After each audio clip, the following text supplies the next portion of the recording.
ଆଜି ପ୍ରବଳ ଗରମ ହଉଛି ନୁହଁ? ଯୋଉ ଗରମ ହଉଛି ଦେହ ତ ସବୁ ଜଳି ଯାଉଛି। ଦୋକାନଟା ଦେଖୁଛୁ ତାପରେ ଏସି ଲାଗିଥିବ ଚାଲୁନ ମାଗଣାରେ ବସିକି ଟିକେ ପଳେଇ ଆସିବୁ। ନା ବେ ଦେଖୁ ନା ଲୋକଟା ଭଳିଆ ଟାଣୁଆ ଲୋକଟା ଯଦି ମାଗିବୁ ଦେଇଦବ। ଆରେ ମୁଁ ଏମିତି ମଡେଲ ମାଗିବି ସେ ତ ଦେଇପାରିବନି, ତୁ ଚାଲ ମୋ ସହିତ।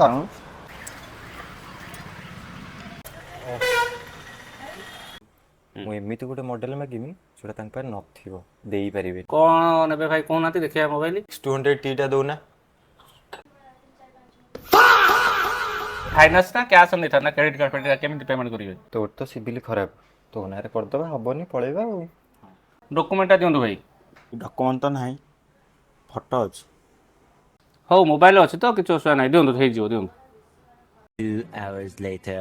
ଆପଣଙ୍କ ଲୋନ୍ ଆପ୍ରୁଭ୍ ହେଇଗଲା ଭାଇ। ହଁ ଗୋଟେ କାମ କରିବା, ତାକୁ ଗିଫ୍ଟ ମାଗିଦେବା 10,000 ସେ ଦେଇପାରିବନି, ଆମେ ପଳେଇବା। 10ଟା ଗିଫ୍ଟ ଦରକାର, ନହେଲେ ଫୋନ୍ ଫାନ୍ କିଛି ନେମିନି। ଭାଇ ତମେ ସତ୍ୟଶ ମୋବାଇଲ ଆଇଛ ଆଉ ଗିଫ୍ଟ କଥା କହୁଛ ତ? ହେଇନି ଗୋଟେ ଆପଣଙ୍କର ଟିଫିନ୍ ବକ୍ସ, ଏଇଟା ଗୋଟେ ଆସିବ ଆପଣଙ୍କର ମୋବାଇଲ ଷ୍ଟାଣ୍ଡ, ଏଇଟା ଗୋଟେ ଇୟରଫୋନ୍, ଏଇଟା ଗୋଟେ ଆସିବ ୱାଟର ବୋଟଲ, ଏଇଟା ଗୋଟେ ଆସିବ ଆପଣଙ୍କର ଫ୍ୟାନ୍ ମିନି ଫ୍ୟାନ୍ଟେ ରହିବ, ଏଇଟା ଗୋଟେ ଆଇରନ୍ ରହିବ। ହେଇ ନିଅନ୍ତୁ ଆପଣଙ୍କର ଇୟରବଡ଼୍ସ ଗୋଟେ ରହିବ।